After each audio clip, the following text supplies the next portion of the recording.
Mr. Harrigan's Phone, Part 2, pages 18 to 35. Just about a month later, I gave Mr. Harrigan a brand new iPhone. I didn't wrap it up or anything, partly because it wasn't a holiday and partly because I knew how he liked things done, with no foo-for-all. He turned the box over a time or two in his arthritis-gnarled hands, looking bemused. Then he held it out to me. "Thank you, Craig. I appreciate the sentiment, but no, I suggest you give it to your father." I took the box. He told me that you'd say that. I was disappointed but not surprised and not ready to give up. "Your father is a wise man." He leaned forward in his chair and clasped his hands between his spread knees. "Craig, I rarely give advice. It's almost always a waste of breath. But today I'll give you some. Henry Thoreau said that you don't own things. Things own us. Every new object, whether it's a home, a car, a television, or a fancy phone like that one, is something more we must carry on our backs. It makes me think of Jacob Marley telling Scrooge, 'There are the chains I forged in life.' I don't have a television because if I did, I would watch it, even though almost all of what it broadcasts is other nonsense. I don't have a radio in the house because I would listen to it, and a little country music to break the monotony of a long drive is really all I require. If I had that," he pointed to the box with the phone inside, "I would undoubtedly use it. I get 12 different periodicals in the mail, and they contain all the information I need to keep up with the business world and the wider world's sad doings." He sat back and sighed. "There I've not only given advice, I've made a speech. Old age is insidious." "Can I show you just one thing?" "No, two." He gave me one of the looks I'd seen him give his gardener and his housekeeper, but had never turned my way until that afternoon. Piercing, skeptical, and rather ugly. 3 years later, I realized it's the look a perceptive and cynical man gives when he believes he can see inside most people and expects to find nothing good. This only proves the old saying that no good deed goes unpunished. I'm starting to wish that scratch ticket hadn't been a winner. He sighed again. "Well, go ahead, give me your demonstration, but you won't change my mind." Having received that look so distant and so cold, I thought he was right. I ended up giving the phone to my father after all, but since I'd come this far, I went ahead. The phone was charged to the max, I'd made sure of that, and was in, apple pie working order. I turned it on and showed him an icon in the second row. It had jagged lines, sort of like an EKG printout. "See that one?" "Yes, and I see what it says, but I don't really need a stock market report, Craig. I subscribe to the Wall Street Journal, as you know." "Sure," I agreed, "but the Wall Street Journal can't do this." I tapped the icon and opened the app. The Dow Jones average appeared. I had no idea what the numbers meant, but I could see they were fluctuating. 14,720 rose to 14,728, then dropped to 14,704, then bumped up to 14,716. Mr. Harrigan's eyes widened. His mouth dropped open. It was as if someone had hit him with a juju stick. He took the phone and held it close to his face, then he looked at me. "Are these numbers in real time?" "Yes," I said. "Well, I guess they might be a minute or two behind. I don't know for sure. The phone's pulling them in from the new phone tower in Moton. We're lucky to have one so close." He leaned forward, a reluctant smile touched the corners of his mouth. "I'll be damned. It's like the stock tickers magnates used to have in their own homes." "Oh, way better than that," I said. "Tickers sometimes ran hours behind. My dad said that just last night. He's fascinated with this stock market thingy. He's always taking my phone to look. He said one of the reasons the stock market tanked so bad back in 1929 was because the more people traded, the farther behind the tickers got." "He's right," Mr. Harrigan said. "Things have gone too far before anyone could put the brakes on. Of course, something like this might actually accelerate a sell-off. It's hard to tell because the technology is still so new." I waited. I wanted to tell him some more, sell him on it. I was just a kid after all, but something told me waiting was the right way to go. He continued to watch the minuscule gyrations of the Dow Jones. He was getting an education right in front of my eyes. "But," he said, still staring. "But what, Mr. Harrigan?" "In the hands of someone who actually knows the market, something like this could, probably already it does." He trailed off thinking, then he said, "I should have known about this. Being retired is no excuse." "Here's the other thing," I said, too impatient to wait any longer. "You know all the magazines you get? Newsweek and Financial Times and Forbes?" "Forbes," he said, still watching the screen. He reminded me of of me at 4 studying the magic 8-ball I'd gotten for my birthday. Yeah, that one. Can I have the phone for a minute? He handed it over rather reluctantly, and I was pretty sure I had him after all. I was glad, but I also felt a little ashamed of myself, like a guy who's just clonked a tame squirrel on the head when it came up to take a nut out of his hand. I opened Safari. It was a lot more primitive than it is today, but it worked just fine. I poked Wall Street Journal into the Google search field, and after a few seconds, the front page opened up. One of the headlines read, "Coffee Cow Announces Closings." I showed it to him. He stared, then took the newspaper from the table beside the easy chair where he'd put his mail when I came in. He looked at the front page. "This isn't here," he said. "Because it's yesterday's," I said. I always got the mail out of his box when I came up, and the journal was always wrapped around the other stuff and held with a rubber band. You get it a day late. Everybody does. And during the holiday season, it came 2 days late, sometimes 3. I didn't need to tell him this. He grumbled about it constantly during November and December. "This is today's," he said, looking at the screen, then checking the date at the top. "It is." "Sure," I said. "Fresh news instead of stale, right?" "According to this, there's a map of the closing sites. Can you show me how to get to it?" He sounded positively greedy. I was a little scared.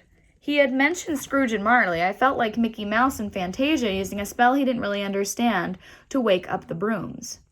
"You can do it yourself. Just brush the screen with your fingers like this." I showed him. At first he brushed too hard and went too far, but he got the knack of it after that. Faster than my dad, actually.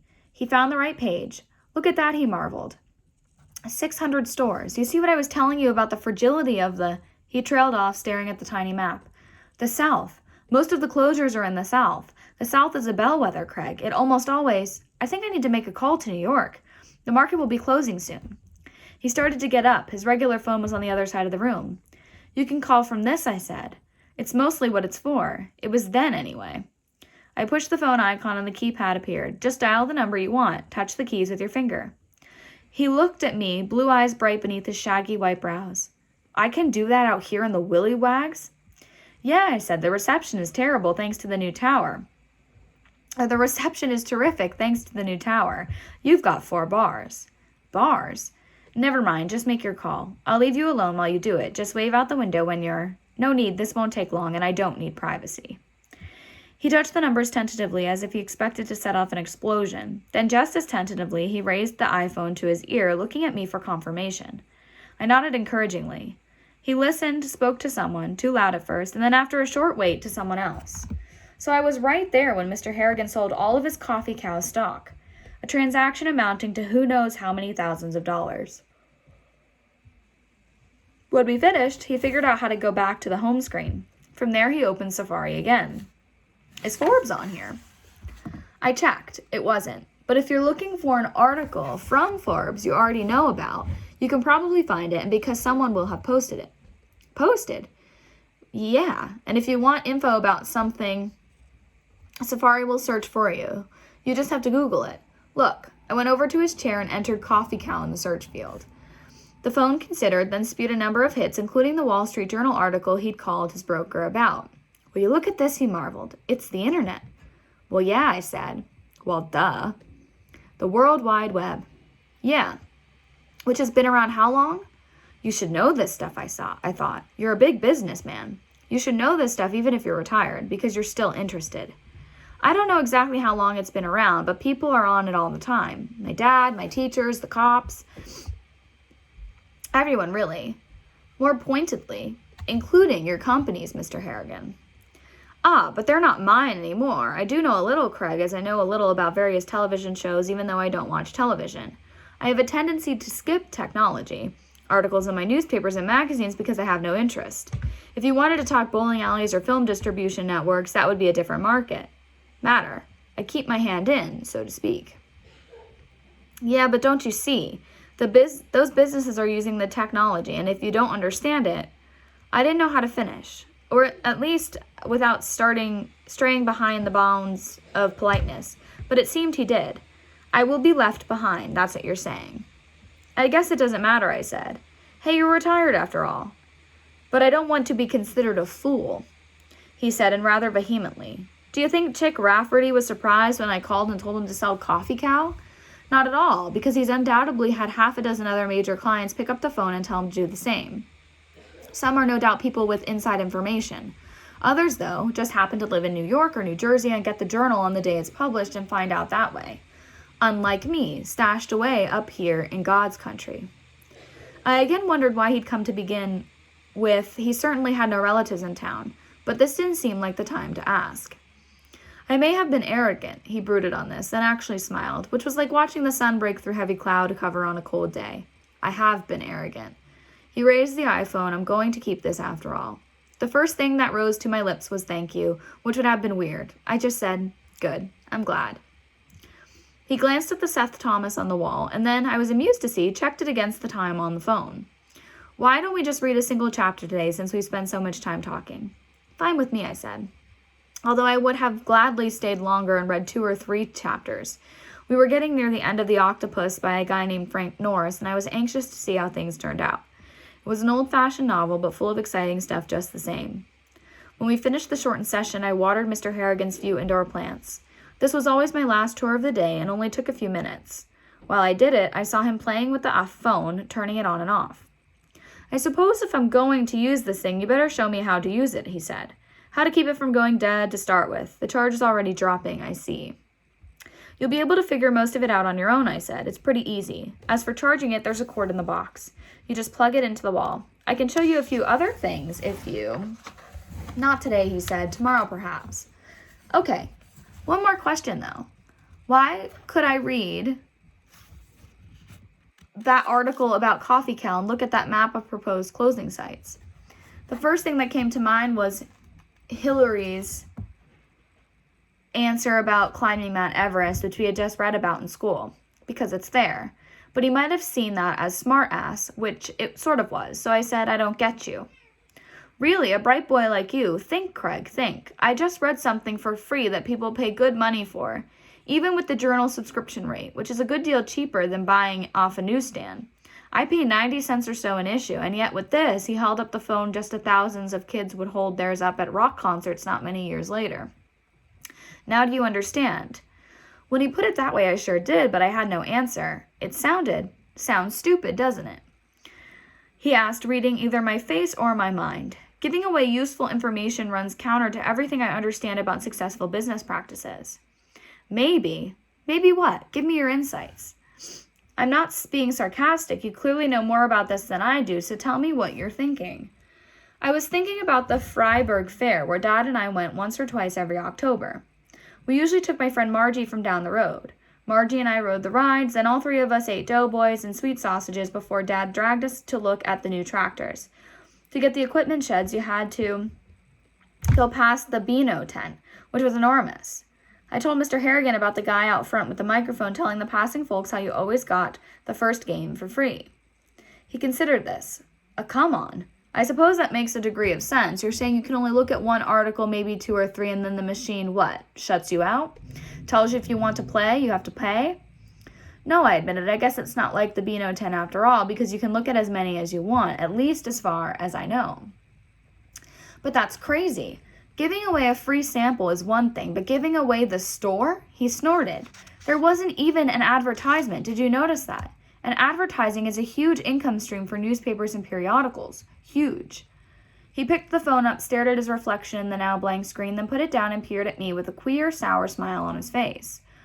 We may be looking at a huge mistake here, Craig, one being made by people who understand the practical aspects of a thing like this, the ramifications, no more than I do. An economic earthquake may be coming. For all I know, it's already here. An earthquake that's going to change how we get our information, when we get it, where we get it, and hence how we look at the world. He paused, and deal with it, of course. You lost me, I said. Look at it this way. If you get a puppy, you have to teach him to do his business outside, right? Right. If you had a puppy that wasn't housebroken, would you give him a treat for shitting in the living room? Of course not, I said. He nodded. It would be teaching him the exact opposite of what you want him to learn. And when it comes to commerce, Craig, most people are like puppies that need to be housebroken. I didn't much like that concept, and don't today. I think the punishment-reward thing says a lot about how Mr. Harrigan made his fortune, but I kept my mouth shut. I was seeing him in a new way. He was like an old explorer on a new voyage of discovery, and listening to him was fascinating. I don't think he was really trying to teach me either. He was learning himself, and for a guy in his mid-80s, he was learning fast.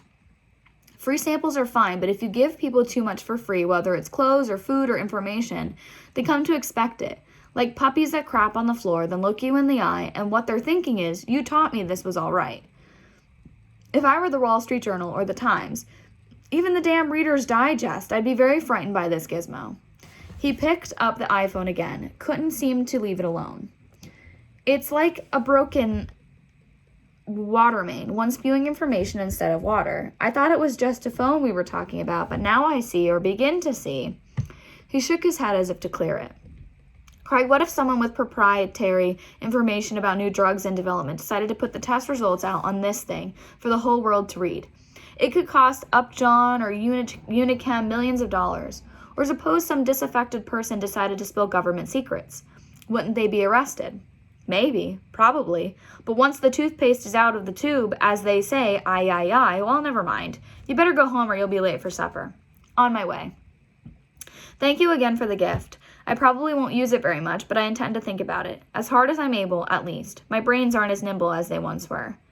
I think they're still pretty nimble, I said, and I wasn't just buttering him up. Why weren't there ads along with the news stories and YouTube videos? People would have to look at them, right? Besides, my dad says it's the thought that counts.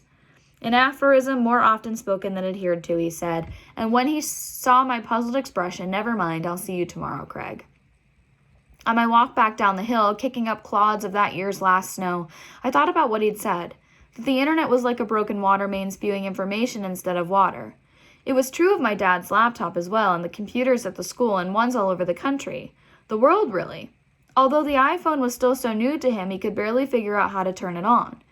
Mr. Harrigan already understood the need to fix the broken pipe if business, as he knew it anyway, was going to continue as it always had. I'm not sure, but I think he foresaw paywalls a year or two before the term was even coined. Certainly I didn't know it then, no more than I knew how to get around restricted operations, what came to be known as jailbreaking. Paywalls came, but by then people had gotten used to gathering stuff for free and they resented being asked to cough up. People faced with a New York Times paywall went to a site like CNN or Huffington Post instead, usually in a huff, even though the reporting wasn't as good. Unless, of course, you wanted to learn about a fashion development known as side boob. Mr. Harrigan was totally right about that. After dinner that night, once the dishes were washed and put away, my dad opened his laptop on the table. I found something new, he said. It's a site called previews.com where you can watch coming attractions. Really, let's see some. So for the next half hour, we watched movie trailers we would otherwise have had to go to the movie theater to see. Mr. Harrigan would have torn his hair out. What little he had left. Walking back from Mr. Harrigan's house on that March day in 2008 I was pretty sure he was wrong about one thing. I probably won't use it very much, he said, but I had noted the look on his face as he stared at the map showing the coffee cow closings, and how quickly he'd used his new phone to call someone in New York. His combination lawyer and business manager, I found out later, not his broker. And I was correct. Mr. Harrigan used that phone plenty. He was like the old maiden aunt who takes an experimental mouthful of brandy after 60 years of abstinence and becomes a genteel alcoholic almost overnight. Before long, the iPhone was always on the table beside his favorite chair when I came up in the afternoon. God knows how many people he called, but I know he called me almost every night to ask me some questions or other about his new acquisition's capabilities. Once he said it was like an old-fashioned roll-top desk full of small drawers and caches and cubbyholes it was easy to overlook. He found most of the caches and cubbyholes himself with aid from various internet sources, but I helped him out, enabled him, you might say, at the start. When he told me he hated the prissy little xylophone that sounded off when he had an incoming call, I changed it to a snatch of Tammy Wynette singing Stand By Your Man. Mr. Harrigan thought that was a hoot. I showed him how to set the phone on silent so it wouldn't disturb him when he took his afternoon nap, how to set the alarm, and how to record a message for when he didn't feel like answering. His was a model of brevity. I'm not answering my phone now. I will call you back if it seems appropriate. He began unplugging his landline when he went for his daily snooze, and I noticed he was leaving it unplugged more and more. He sent me text messages, which 10 years ago we called IMs. He took phone photos of mushrooms in the field behind his house and sent them off via email to be identified. He kept notes in the note function and discovered videos of his favorite country artists. I wasted an hour of beautiful summer daylight this morning watching George Jones videos, he told me later on that year, with a mixture of shame and a weird kind of pride. I asked him once why he didn't go out and buy his own laptop. He'd be able to do all the things he'd learned to do on his phone, and on the bigger screen he could see a Porter Wagoner in all his bejeweled glory. Mr. Harrigan just shook his head and laughed. Get thee behind me, Satan. It's like you taught me to smoke marijuana and enjoy it, and now you're saying if you like pot, you'll really like heroin. I think not, Craig. This is enough for me. And he patted the phone affectionately the way you might pet a small sleeping animal. A puppy, say, that's finally been housebroken. We read They Shoe Horses, Don't They, in the fall of 2008, and when Mr. Harrigan called a halt early one afternoon, he said all those dance marathons were exhausting. We went into the kitchen where Mrs. Grogan had left a plate of oatmeal cookies. Mr. Harrigan walked slowly, stumping along on his canes. I walked behind him, hoping I'd be able to catch him if he fell. He sat with a grunt and a grimace and took one of the cookies. Good old Edna, he said. I love these things. And they always get my bowels in gear. Get us each a glass of milk, will you, Craig? As I was getting it, the question I kept forgetting to ask him reoccurred. Why did you move here, Mr. Harrigan? You could live anywhere. He took his glass of milk and made a toasting gesture, as he always did, and I made one right back, as I always did. Where would you live, Craig? If you could, as you say, live anywhere. Maybe Los Angeles, where they make the movies. I could catch one on hauling equipment, then work my way up. Then I told him a great secret. Maybe I could write for the movies. I thought he might laugh, but he didn't. Well, I suppose someone has to. Why not you? And would you never long for home, to see your father's face or put flowers on your mother's grave? Oh, I'd come back, I said, but the question and the mention of my mother gave me pause. I wanted a clean break, Mr. Harrigan said. As someone who lived his whole life in the city, I grew up in Brooklyn before it became a kind of potted plant. I wanted to get away from New York in my final years. I wanted to live somewhere in the country, but not the tourist country, like places like Camden and Castine and Bar Harbor. I wanted a place where the roads were still unpaved. Well, I said, you sure came to the right place. He laughed and took another cookie. I considered the Dakotas, and Nebraska, but ultimately decided that was taking things too far. I had my assistant bring me pictures of a good many towns in Maine, New Hampshire, and Vermont, and this was the place I settled on. Because of the hill. There are views in every direction, but not spectacular views. Spectacular views might bring tourists, which was exactly what I didn't want. I like it here. I like the peace, I like the neighbors, and I like you, Craig. That made me happy. There's something else. I don't know how much you've read about my working life, but if you have, or you do in the future, you'll find many of the opinion that I was ruthless as I climbed what envious and intellectually clueless people call the ladder of success. That opinion isn't entirely wrong. I made enemies, I freely admit it. Business is like football, Craig. If you have to knock someone down to reach the goal line, you better damn well do it, or you shouldn't put on a uniform and go out on the field in the first place. But when the game is over, and mine is, although I keep my hand in, you take off the uniform and go home. This is now home for me. This unremarkable corner of America with its single store and its school, which will, I believe, soon be closing. People no longer just drop by for a drink. I don't have to attend business lunches with people who always want something. I am not invited to take a seat at board meetings. I don't have to go to charity functions that bore me to tears, and I don't have to wake up at 5 a.m. to the sound of garbage trucks loading on 81st Street. I'll be buried here in Elm Cemetery among the Civil War veterans, and I won't have to pull rank or bribe some superintendent of graves for a nice plot. Does any of that explain? It did and didn't. He was a mystery to me, to the very end and even beyond, but maybe that's always true. I think we mostly live alone, by choice like him or just because that's the way the world was made. Sort of, I said. At least you didn't move to North Dakota. I'm glad of that. He smiled. So am I. Take another cookie to eat on your way home and say hello to your father. With a diminishing tax base that could no longer support it, our little 6-room Harlow school did close in June of 2009, and I found myself facing the prospect of attending 8th grade across the Androscoggin River at Gates Falls Middle with over 70 classmates instead of just 12. That was the summer I kissed a girl for the first time. Not Margie, but her best friend Regina. It was also the summer that Mr. Harrigan died. I was the one who found him. I knew he was having a harder and harder job getting around, and I knew he was losing his breath more often, sometimes sucking from the oxygen bottle he now kept beside his favorite chair. But other than those things, which I just accepted, there was no warning. The day before was like any other. I read a couple of chapters from McTeague. I had asked if we could read another Frank Norris book, and Mr. Harrigan was agreeable, and watered his houseplants while Mr. Harrigan scrolled through his emails. He looked up at me and said, "People are catching on." To what? He held up his phone. To this, what it really means. To what it can do. Archimedes said, give me a lever long enough and I will move the world. This is that lever. Cool, I said. I have just deleted 3 ads for products and almost a dozen political solicitations. I have no doubt my email address is being bandied about, just as magazines sell the addresses of their subscribers. Good thing they don't know who you are, I said. Mr. Harrigan's email handle, he loved having a handle, was Pirate King 1. If someone is keeping track of my searches, they don't have to. They'll be able to suss out my interests and solicit me accordingly. My name means nothing to them. My interests do. Yeah, spam is annoying, I said, and went into the kitchen to dump the watering can and put it in the mudroom. When I came back, Mr. Harrigan had the oxygen mask over his mouth and nose and was taking deep breaths. Did you get that from your doctor, I asked. Did he, prescribe it? He lowered it and said, I don't have a doctor. Men in their mid-80s can eat all the corned beef hash they want, and they no longer need doctors, unless they have cancer. Then a doctor is handy to prescribe pain medication. His mind was somewhere else. Have you considered Amazon, Greg? The company, not the river. Dad bought stuff from Amazon sometimes, but no, I'd never really considered it. I told Mr. Harrigan that and asked what he meant. He pointed to the modern library copy of McTeague. This came from Amazon.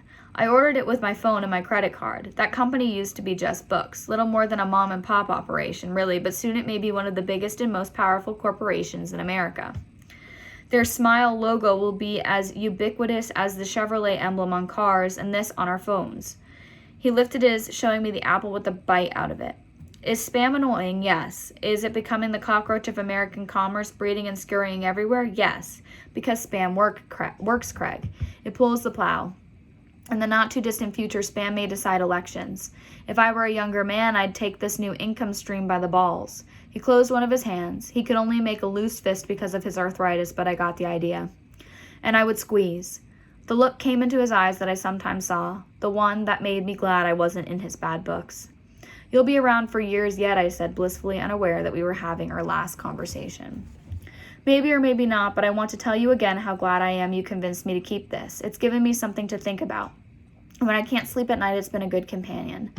I'm glad, I said, and I was. Gotta go, I'll see you tomorrow, Mr. Harrigan. So I did, but he didn't see me. I let myself in through the mudroom door like always, calling out, Hi, Mr. Harrigan, I'm here. There was no reply. I decided he was probably in the bathroom. I sure hoped he hadn't fallen in there, because it was Mrs. Grogan's day off. When I went into the living room and saw him sitting in his chair, oxygen bottle on the floor, iPhone and McTeague on the table beside him, I relaxed. Only his chin was on his chest, and he had slumped a little to one side. He looked like he was asleep. If so, that was a first this late in the afternoon. He napped for an hour after lunch, and by the time I arrived, he was always bright-eyed and bushy-tailed. I took a step closer, and saw his eyes weren't entirely closed. I could see the lower arc of his irises, but the blue no longer looked sharp. It looked foggy, faded. I began to feel scared. Mr. Harrigan. Nothing. Gnarled hands folded loosely in his lap. One of his canes was still leaning against the wall, but the other was on the floor, as if he had reached for it and knocked it over. I realized I could hear the steady hiss from the oxygen mask, but not the faint rasp of his breathing, a sound I'd grown so used to that I rarely heard it at all. Mr. Harrigan, you okay? I took another couple of steps and reached out to shake him awake, then withdrew my hand. I had never seen a dead person, but thought I might be looking at one now. I reached for him again, and this time I didn't chicken out. I grasped his shoulder. It was horribly bony beneath his shirt, and gave him a shake. Mr. Harrigan, wake up! One of his hands fell out of his lap and dangled between his legs.